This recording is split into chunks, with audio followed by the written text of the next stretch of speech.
yang sudah dimiliki oleh kedua belah tim. So, untuk lebih jauhnya lagi, kita akan langsung lihat aja bagaimana hasil akhir dari 10 hero yang sudah ditetapkan oleh kedua belah tim untuk bisa mendapatkan atau bakal mencuri poin di match kita yang keempat kali ini. Pertarungan antara RRQ dan juga Yudu, dimana ini lower bracket ya, ingat guys, mereka sama-sama akan bertarung habis-habisan untuk bisa melakukan strategi mereka untuk game kali ini. Karena lihat, sudah ada satu buah Dominant of Goddess yang dibuka mengarah ke area Cipuy untuk memberikan satu buah efek slow. Kedua belah sisi samping dari kedua tim ini benar-benar dibiarkan independen, dan nampaknya dari area versi gagal untuk bisa ngamarin karya satu buah Visions melalui Little Wonder di area hutan. Oke, tapi kalau kita lihat dari segi emblemnya ya, ini kita nggak akan melihat ke arah Bang Sin terlebih dahulu, di mana Bang Sin sepertinya menggunakan common emblem diikuti dengan adanya Impure Rage, Weapon Master, dan juga Agility di tangannya, yang membuat dari segi powernya itu sebenarnya ditekankan banget ke arah damage. Cuman kalau untuk di arah early planningnya itu benar-benar bakalan ngepaksa banget untuk Bang Sin memiliki mana management dulu sih. Karena kalau sampai mananya habis dan pulang, itu bisa aja jadi golden opportunity bagi Super Red mengambil ke arah Gold Shield Party yang berada di top lane.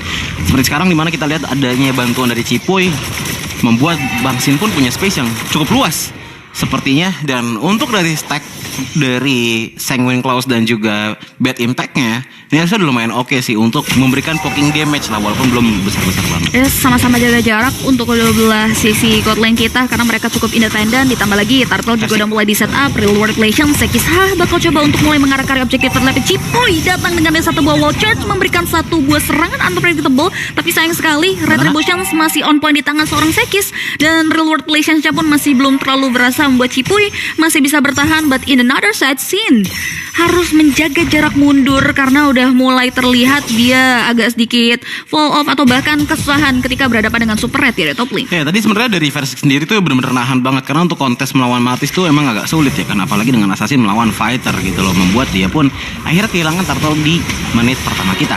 Tapi kalau kita pindah ke arah God lane, Bang Sin ini masih punya power yang bisa dibilang cukup oke untuk bisa sustain melawan Super Red. Tapi bagaimana dengan Gold Network-nya? Nah, ini Coci masih belum tahu nih. Sepertinya sudah mulai ada perbedaan dikarenakan dengan Turtle pertama yang telah diamankan oleh Yudu Raja, tapi sudah mulai ada sedikit inisiasi juga kepada Super Red, di mana dari Bang Sin pun mendapatkan gold crab untuk di arah top lane, membuat seenggaknya dari finansial udah lumayan ngejar harusnya. Sudah mulai terkejar. Dia juga benar-benar hati-hati banget karena rotasi dari RRQ ya ini masih belum terlalu menitik beratkan karya god lane. Mereka coba untuk balance terlebih lagi Cipuy yang udah mulai berada di titik-titik krusial untuk membaca pola dari rotasi tim lawannya. Super Red di sini masih belum memunculkan batang hidungnya, tapi Cipuy udah mulai mendeteksi ya adanya beberapa hero dari Yudu di area top lane sana yang hendak memberikan serangan karya dari sisi Bang Sin itu sendiri. Dan menariknya di menit kita yang ketiga belum ada first blood yang tercipta. Dua-duanya sama-sama slow but sure, dan bahkan tempo yang diharapkan dengan adanya Hayabusa Assassin yang bisa mainin killer advantage di area early-nya pun belum terpantau ada. Susah karena kan dari The Shadow Kill-nya pun butuh level yang lumayan oke juga, tapi udah mulai di juga dari Bang Sin di atas sana, dibantu lagi dengan Cipuy dengan wild charge ke arah depan sana, memberikan sedikit stun kepada 3 player dan membuat Versik pun bisa melakukan follow up damage karena Sekis, dan Sekis pun ternyata ditumbalkan di tangan Clay. Double kill untuk di menit keempat oleh teman-teman dari RRQ, membuat Zakyuti dan juga Sekis pulang. Tapi bagaimana dengan Bang Sin dan juga Cipuy yang masih di depan sana? Satu bar HP hilang dengan adanya intercept dari Super Red,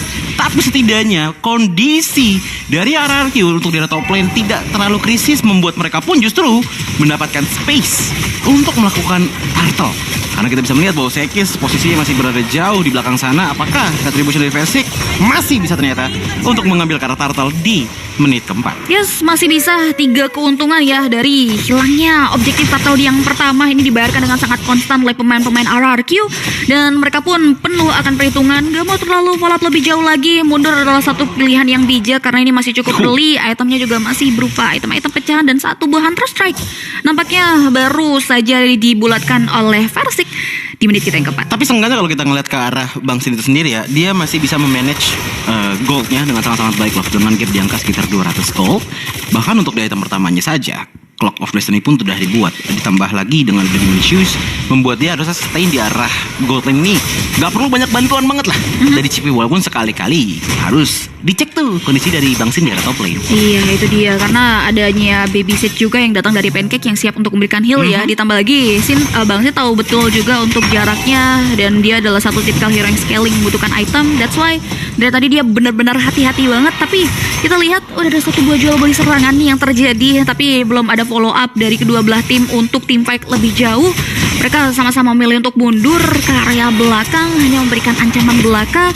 Sedangkan kalau kita Bang Sin? lihat dari area si top lane sana, Council Play sudah mulai dibuka dan Bang Sin pun langsung menarik mundur ke area sisi belakang secara teratur, nggak mau terlalu memberikan satu buah serangan tambahan. Tapi nampaknya dengan dia pola rotasi 3 pemain dari Yudo Red Giants, mereka bakal coba untuk memberikan gertakan tim fight, tapi ternyata tidak. Mereka lebih memilih untuk mengurungkan niat. Ini temponya benar-benar slow, tapi sure banget dari kedua belah tim. Tapi ini udah bermain 4-1 banget sih. Itu bagaimana dari tadi Versik tidak join ke arah team fight ataupun ke arah top lane dari teman-teman RRQ yang lainnya. Karena dengan permainan 4-1 kali ini, lihat bagaimana Banana pun juga sudah pindah ke arah top lane. Sebenarnya yang ditekadkan oleh RRQ adalah nge-push dulu nih ke arah top lane-nya.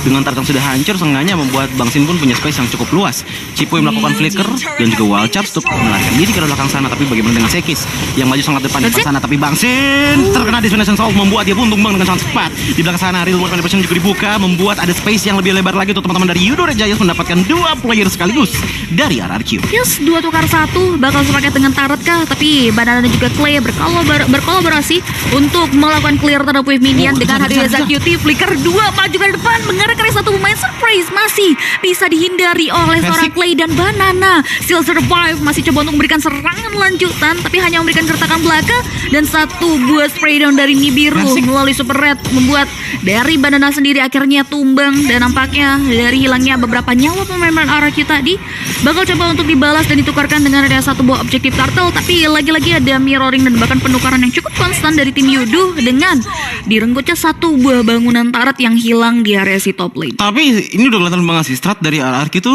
bener-bener nungguin momentum banget. Mereka nggak mau langsung engage ke arah depan sana karena kalau dibilang ya, grafik mereka itu emang sebenarnya sangat-sangat bersinar mungkin di menit ke-15 ke atas. Ingat ada Hayabusa, ingat ada Cecilian juga gitu loh tangan RRQ. Jadi mereka butuh waktu untuk mengumpulkan power spike mereka dari item-item yang harus dimiliki. Contohnya Bang Sin aja, ini harus ngambil ke arah Lightning Transition, diikuti dengan stacknya juga.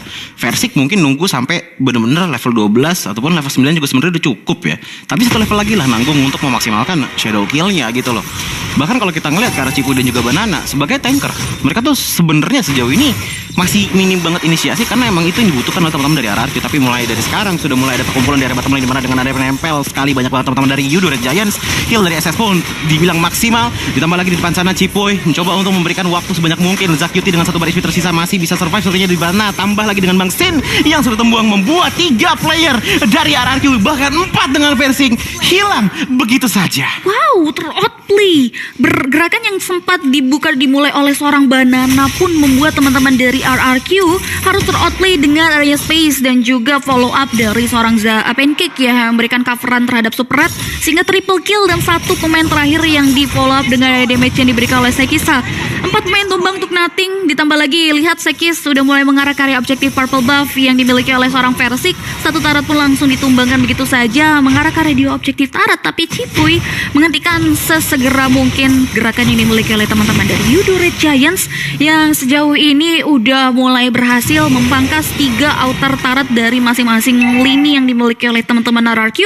Dan Lord kini udah mulai muncul dari area sebelah sisi kiri hutan, ditambah lagi perekonomiannya yang tadinya Soul benar-benar gak terlalu terpaut cukup jauh, kini udah mulai dipegang kendali slow butcher oleh tim Yudo dengan adanya objektif demi objektif yang berhasil mereka amankan. Apakah mereka bakal coba untuk mancing keributan kembali karena Lord sudah mulai sempat untuk di set up oleh teman-teman Yudo. Ya, kita bisa melihat bahwa dari segi goal gap-nya aja ini udah di angka 2000-an wah. Tapi ya balik lagi, sewajarnya dari RRQ powernya emang belum masih kelihatan banget. Tapi persyaratannya adalah berarti RRQ harus banget mendelay sampai ke arah late game 15 ataupun 20 menit di arah late game. Powernya itu baru benar-benar kelihatan banget. Cuman yang dilakukan oleh Yudo Red Giants sekarang adalah sepertinya seakan-akan sangat-sangat gegabah untuk melakukan endgame, bahkan langsung inisiasi ke arah Lord dan memancing teman-teman dari RRQ untuk memancing mereka juga mendapatkan team fight dari RRQ. Tapi ini dia Clay juga sudah membuka real world motivation-nya. Zacuti pun dengan 2 baris tersisa. Banana memancing satu arrow di depan sana dari Gojes dan Gojes pun terpancing, tapi versi di depan sana masih mencoba untuk bersabar, tapi terbuka sudah posisinya oleh Gojes dengan bantuan dari Estes. Heal bisa dibilang Cipuy, sangat banyak sekali Walcharge didapatkan, tapi sayang sekali wild charge dari Cipoy pun tidak ada backup ataupun follow up Gojes. lagi. Gojes satu bari Wah, bisa Lord. masih diberikan damage oleh teman-teman dari RRQ, tapi setidaknya kita bisa melihat bahwa ada satu player Cipuy sudah hilang, tapi bagi benar Gojes satu bar HP terakhir masih bisa di-heal lagi oleh seorang Pancake ini yang sangat merepotkan dari Yudu Red Giants. Estes yang selalu nempel dengan lagi adanya tambahan strategi yang dibawa oleh Yudu Red Giants juga close combat membuat durability dari Yudu Red Giants ini benar-benar tebel banget.